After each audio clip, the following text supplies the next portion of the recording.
नमस्कार। जैसा कि मैंने आपको पहले इलेक्ट्रोहोम्योपैथी का परिचय और उसके सिद्धांत के बारे में बताया है, आज मैं इलेक्ट्रोहोम्योपैथी की सत्यता व श्रेष्ठता बताऊंगी।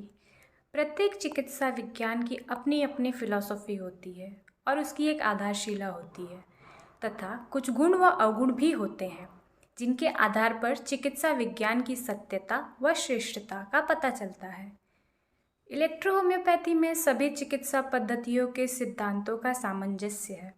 चूँकि इलेक्ट्रोहोम्योपैथी के आविष्कृत होने से पहले सभी पद्धतियाँ आविष्कृत हो चुकी थीं, अतः डॉक्टर मैटी ने इसके पूर्व सभी चिकित्सा पद्धतियों का गहरा अध्ययन किया और इसके गुण तथा अवगुण देखे।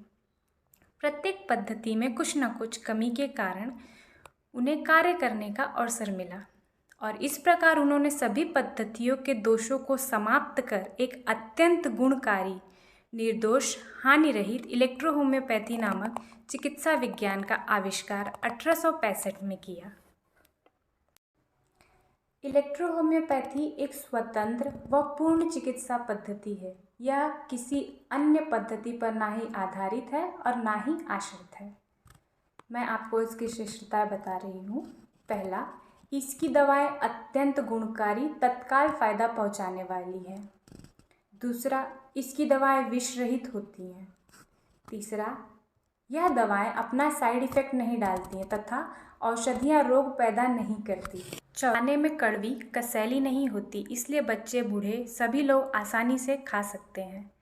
पांचवा, इलेक्ट्रोहोम्योपैथिक औषधियां केवल 65 हैं, इसलिए इन्हें उठाने और रखने में कोई दिक्कत नहीं होती। छठवां, इन औषधियों के डाइल्यूशन बनाने का तरीका भी बहुत आसान है। चिकित्सक अपनी इच्छा एवं आवश्यकता अनुसार डाइल्यूशन स्वयं बना सकते हैं। सातवां, इनकी औषधियाँ आसानी से एक स्थान से दूसरे स्थान तक ले जाई जा सकती हैं। आठवां, यह चिकित्सा विज्ञान सीखने में काफ़ी आसान है। नौवां, इसकी दवाएं तीव्र प्रभावी होते हुए भी महंगी नहीं हैं। 10वां, यह औषधियाँ रोगों के लक्षणों की समाप्ति के साथ साथ रोग होने के कारण को भी नष्ट करती हैं, जिससे वह या उससे संबंधित कोई भी रोग उत्पन्न नहीं होता। 11वां, प्रकृति के और औषधि मात्रा के थोड़े अध्ययन पे ही दवाओं का चयन आसानी से किया जा सकता है।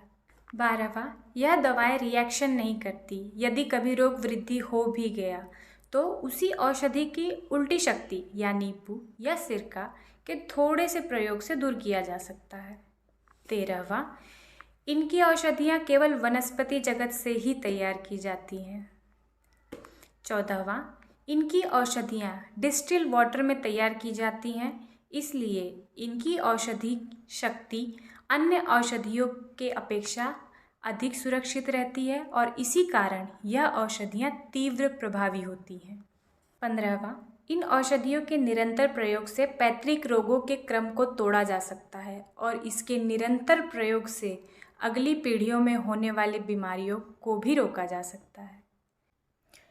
16वां, इन औषधियों से कैंसर, दमा और कोढ़ आदि असाध्य रोग में ठीक किए जा सकते हैं।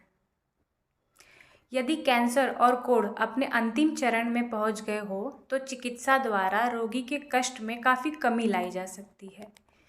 17वां, यह चिकित्सा केवल मनुष्यों के लिए ही नहीं बल्कि जानवरों और पेड़ पौधों के रोगों पे भी लाभदायक है।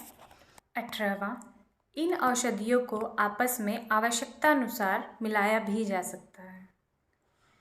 तो इन तथ्यों के आधार पर हम कह सकते हैं कि इलेक्ट्रोहोम्योपैथी एक स्वतंत्र, निर्दोष, तत्काल गुणकारी, प्राकृतिक सिद्धांतों पर आधारित एक पूर्ण चिकित्सा विज्ञान है। तो जैसा कि इसका नाम है इलेक्ट्रोहोम्योपैथी, मैंने आपको इसके परिचय में इसके नाम का सारांश बताया था। तो भी होम्योपैथी सुन के इसके नाम में लोगों को लगता है यह होम्योपैथी ही है, पर फ़र्क है। जैसे कि मैंने आपको इसका सिद्धांत और होम्योपैथी के सिद्धांत में फ़र्क बताया। तो अगले वीडियो में मैं आपको होम्योपैथी और इलेक्ट्रोहोम्योपैथी कैसे अलग है ये मैं आपको बताऊंगी। आज के लिए धन्यवाद।